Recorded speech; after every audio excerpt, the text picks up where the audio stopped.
Trump's Treasury pick, Steve Mnuchin, is of course getting a lot of criticism from people on the left and the right, considering the fact that he worked at Goldman Sachs for a long period of time. And he also has a very colorful resume, especially when it comes to foreclosing on people like a 90-year-old woman who made a mistake when writing a check to pay off her loan. Now, apparently, according to Politico, which originally reported this story, 2 years ago, OneWest, which is a bank that was created by Steve Mnuchin after the housing market crisis, filed foreclosure papers on the Lakeland, Florida home of Aussie Lofton, who had taken a reverse mortgage, a loan that supplies cash to elderly homeowners and doesn't require monthly payments.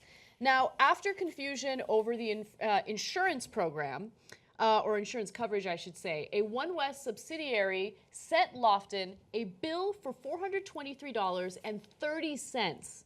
She did send a check for $423. The bank sent another bill for 30 cents, which, by the way, considering postage and the resources necessary to send that letter, I feel like you should let the 30 cents go. But nonetheless, Lofton, who's 90 years old, sent a check for 3 cents in November of 2014. As a result, the bank foreclosed.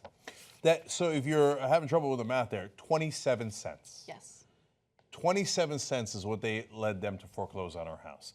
There's another story in here that we'll get to in a minute about how they tricked another homeowner and said that he'd have plenty of time, and then they foreclosed on him when he wasn't looking. And so the reason I tell you that is I don't believe these are mistakes.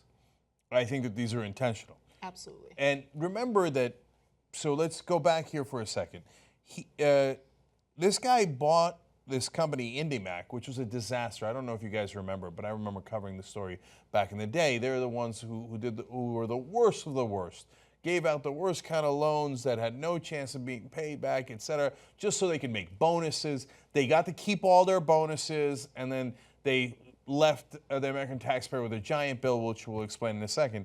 This Mnuchin guy comes in and buys that bank, but the whole point is they have a bunch of properties that they have to foreclose on. Mm-hmm. So they're going to make money on foreclosing on people's house, and in fact, as you'll see, the government is going to guarantee them their income, which is not anything close to capitalism. So these guys are like, oh, we're titans of industry, and I'm a billionaire guy from Wall Street. I really understand business. No, you got guarantees from the government. That's not business. That's not the free market. That's crony capitalism. Anyway, the whole point was to make money on foreclosing on people's homes. So they're not foreclosing on 90-year-old women for 27 cents by mistake. That's not the bug. That's the feature. Mm-hmm. It was, as one analyst called it, this OneWest Bank was, quote, a foreclosure machine. That was the whole point of it. Yeah, they did 36,000 foreclosures. OneWest, again, founded by Mnuchin, did 36,000 foreclosures before being sold off to another bank, which he is also the chairman of, known as CIT Bank. So let me tell you how they also got the government to guarantee them money, right? Mnuchin and his partners bought IndyMac on the condition that the FDIC agree to pay future losses above a certain threshold. As a result, the FDIC made payments to OneWest totaling $1 billion. So let me explain this a little further. Look, we're not some sort of like do-gooder libs who are like, oh, no one should ever be foreclosed on. No, we understand. You know, sometimes somebody can't pay, you got to get foreclosed on. We understand that, right? But and we're not like, oh, and there should be no banks in existence. Of course, you need banks as part of a financial system. The question is, how do you do it, right?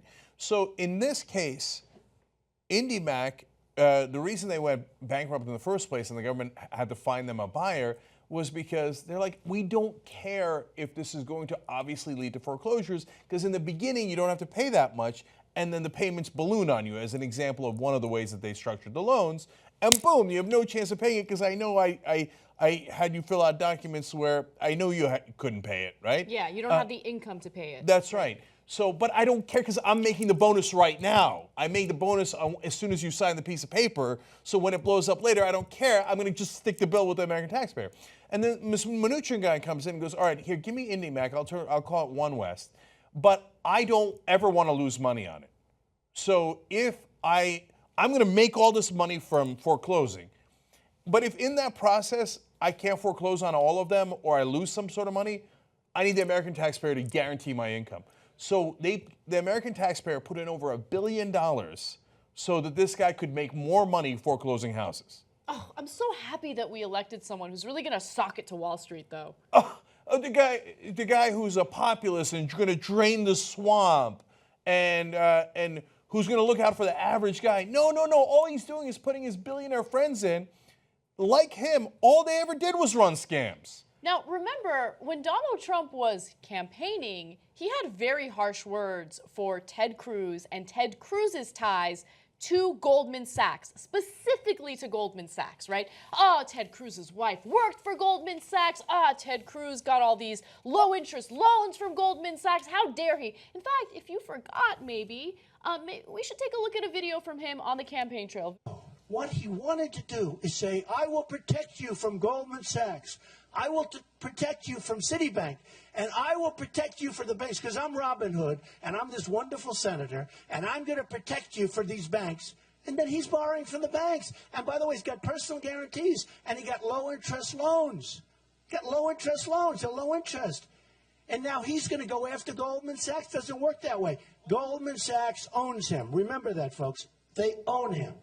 No, Goldman Sachs owns you. Oh, okay? That's so awesome. So this Mnuchin guy worked 17 years at Goldman Sachs. I have his resume. He was a partner at Goldman Sachs. I'm going to get to his resume in a second because there's another name you're going to love in there if you're a Trump supporter. But I on the interest on this thing of like, oh, the banks gave him special favors. So after we gave OneWest and Mnuchin all this money, taxpayer money, your money. If you're a conservative and you are having trouble paying the bills, some of it went to this billionaire banker, sucker, okay? And by the way, I'm furious that Obama allowed this to happen as well. So Bush allowed it to happen, Obama allowed it to happen. Now you want to change so bad. And that's why he suckered you and brought these guys in. So what happened at the end? He just sold the bank a little while ago and made the profit from that, just after running it for 6 years, was $1.5 billion. Now, wait a minute. If they made a profit of $1.5 billion, are they going to pay the taxpayers back for the $1.2 billion that they got earlier? No. They're going to keep your money, and then they're going to take the extra money on top and put it in their pocket. So that's the kind of scam artist that is now the Treasury Secretary. That is one of the most important posts in government. One more thing before we go to his resume. There was another guy who was foreclosed on, Rex Schaefer, and him and his wife went to 33 different OneWest employees to try to avoid getting foreclosed on. They're like, look, this is wrong. We're paying our bills. We're not bums. We're not, you shouldn't foreclose. You're wrong. Here, we paid the money. Here it is, right?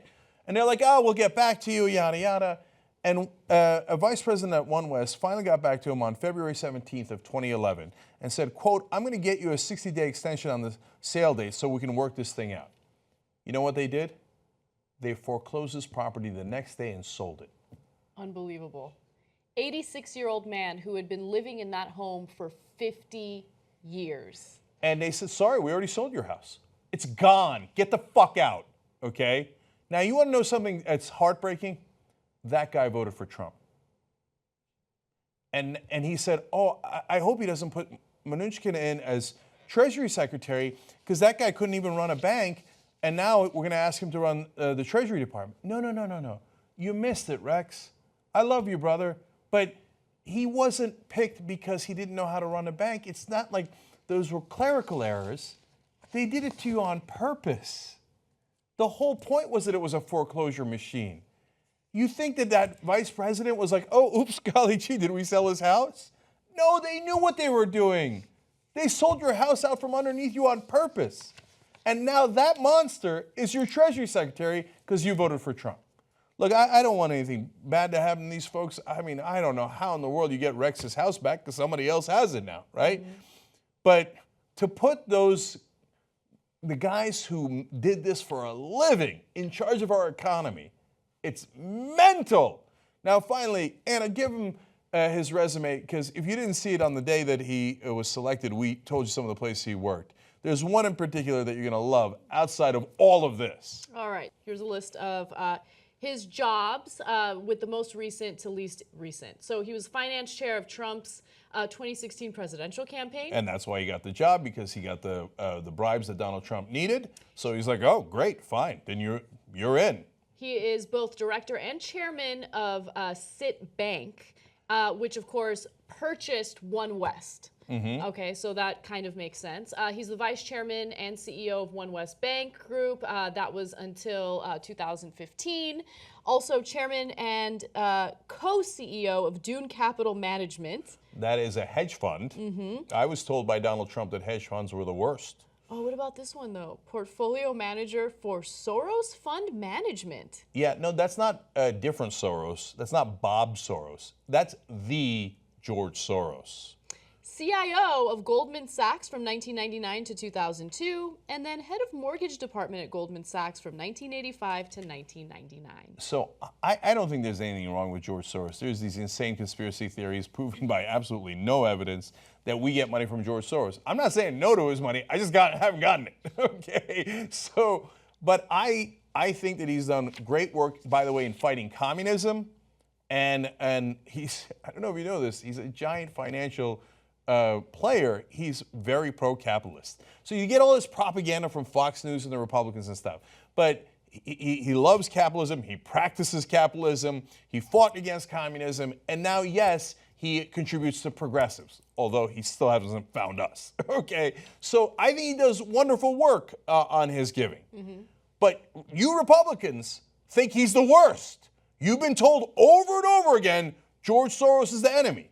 Well, this guy ran Soros's fund. Well, what happened? I thought that Donald Trump was going to drain the swamp and was going to get rid of these global financial shenanigans. And here he is. He puts in a Wall Street guy connected to George Soros. So which one is it, guys? Is George Soros perfectly fine, or did Trump screw you? Looking forward to your answer. Podcast the whole 2-hour Young Turks every single day, commercial-free.